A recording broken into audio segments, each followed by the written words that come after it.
Sejam bem-vindos ao canal. Fiquem agora com o resumo de segunda-feira, 25 de março da novela A Terra Prometida. Inscreva-se e deixe o seu like. Zaqueu mal pode esperar para partir, mas Darda pede que ele aguarde um pouco mais. Iana expressa gratidão a Darda por tê-la acolhido e confirma que pensou sobre o assunto, decidindo procurar Leia para esclarecer tudo. Ela quer ficar perto de Aruna, sua linda filha, admitindo seu pecado, arrependendo-se e desejando estar próxima de sua filha. Darda concorda em ajudá-la e Iana pede que ela chame Leia. Caleb expressa gratidão a Arauto em nome de Israel pelo que ele fez, mas Arauto responde que apenas seguiu sua consciência e se considera um aliado. Eloy pergunta o que os levou a confiar neles, e Arauto explica que amigos garantiram que são um povo justo e leal. O Senhor Orias, Eloy menciona que o pai de Raabe está em Ai, Arauto conta que foi Nobá, Otniel especula se Nobá também está lá e se veio atrás do pai. Caleb teme que a chegada do verdadeiro Adonisedeque estrague tudo, pois o prazo estabelecido com Josué está se esgotando. Melina, ouvindo tudo, Caleb sugere um plano arriscado, propondo usar a princesa. Arauto diz que ela é a esposa do comandante do exército. Caleb pega ela como refém para forçar a abertura da cela. Melina se oferece para ajudá-los. Caleb fica surpreso. Aruna pede a Ioná que pare de se preocupar com Eloy, pois Deus cuidará dele e ele está sob os cuidados de Caleb, que é experiente. Ioná menciona que Eloy quer morar em outra tenda e não aceita mais viver com ela na tenda dos pais. Aruna comenta que Mara nunca escondeu sua aversão por Eloy, concordando com as razões de Ioná. Mara faz ameaças a Ioná. Melina reconhece que eles não confiam totalmente nela, mas Caleb acredita que ela arriscará sua vida para ajudá-los e pergunta por quê. Melina responde que é por amor e Arauto questiona se a princesa ama o hebreu.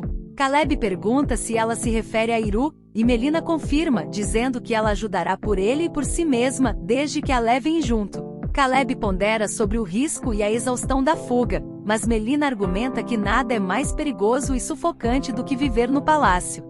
Caleb concorda e discutem o plano, concordando que precisam da proteção da noite. Josué clama a Deus em busca de orientação, reconhecendo que os planos dele serão os planos de Deus.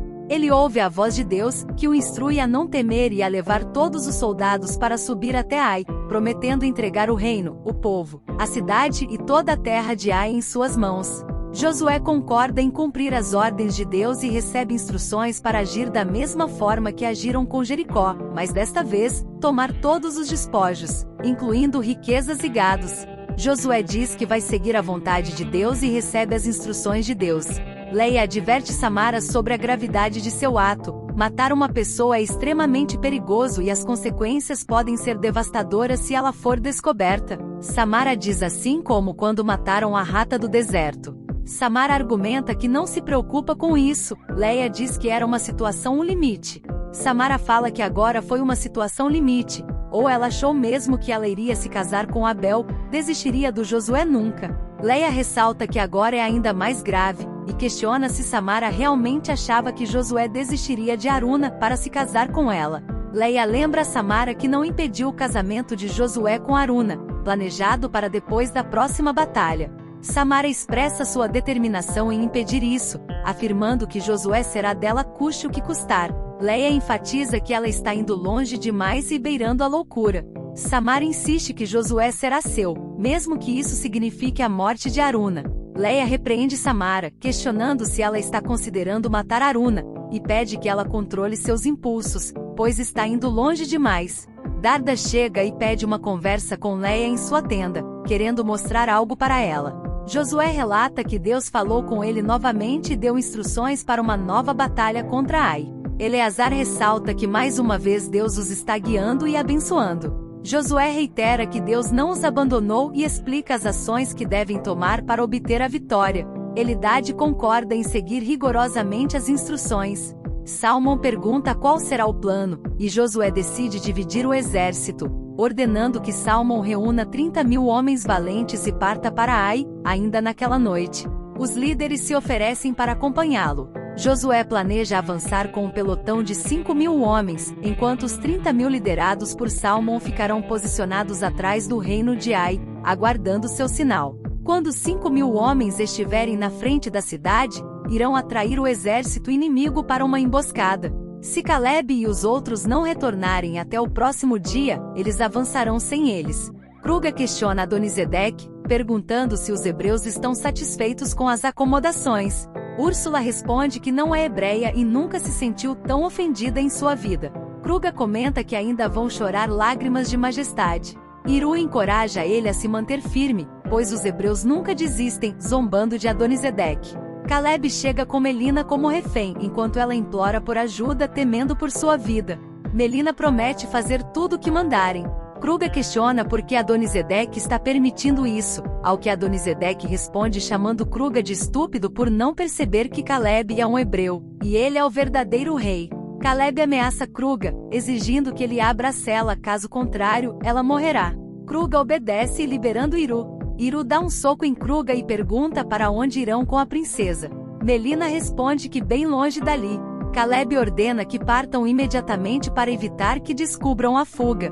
Josué detalha o plano de ação, explicando que será fácil vencer 5.000 homens sem que desconfiem dos outros 30.000 esperando para reforçar. Após o ataque, os inimigos fugirão da cidade, permitindo que o grande pelotão invada o reino. Josué instrui Salmon a se preparar para partir naquela noite em direção à vitória. Yusuf procura por Melina e Najar informa que ela não está presente. Yusuf questiona onde está sua esposa e Najara relata que não a viu desde o acidente com os dois reis na sala do trono. Yusuf, furioso, afirma que Melina teve a audácia de ir até a masmorra falar com Iru e que ela pagará por isso. Najara pergunta o que ele fará, e Yusuf responde o que deveria ter feito há muito tempo: ele matará os dois.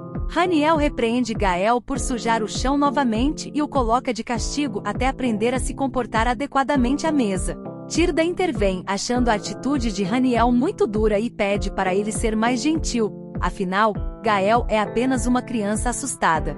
Haniel revela um episódio do passado em que os três foram atacados, resultando na morte da esposa ao proteger Gael. O menino, ao ouvir isso, lamenta que sua mãe tenha morrido por sua causa e pede perdão ao pai, enquanto Haniel se desculpa por não ter conseguido salvar ela. Tirda comenta que o que aconteceu entre eles foi uma grande demonstração de amor. Nobá abraça o pai, expressando confiança de que eles conseguiriam salvá-lo, enquanto Orias promete nunca mais se afastar de sua família. Agradecendo a Caleb, Caleb reconhece que não teria conseguido sem a ajuda de Arauto, e Eloy concorda que é melhor partir, pois o rei provavelmente já saberia de sua fuga, e em breve um exército inteiro estaria em seu encalço. Yusuf questiona o que Kruga está fazendo ali, e onde estão os hebreus. Kruga explica que eles fugiram, pois o rei os libertou. Kruga informa a Camir que estavam usando sua filha como refém, e só depois que ela fugiu com os prisioneiros é que ele percebeu que ela era cúmplice. Camir fica furioso ao saber que foram enganados por Adonisedec, alegando que ele nunca faria isso, e ordena a captura de todos. Ele lamenta o vexame de prender o verdadeiro rei de Jerusalém na masmorra. Caleb consegue escapar de Ai junto com Iru e Melina, enquanto Orias e Nobá também conseguem sair. Camir expressa suas desculpas ao rei Adonisedec, admitindo que caíram no golpe dos malditos hebreus e que foram vítimas da mesma forma. Oferece um banquete ao rei como forma de reparação.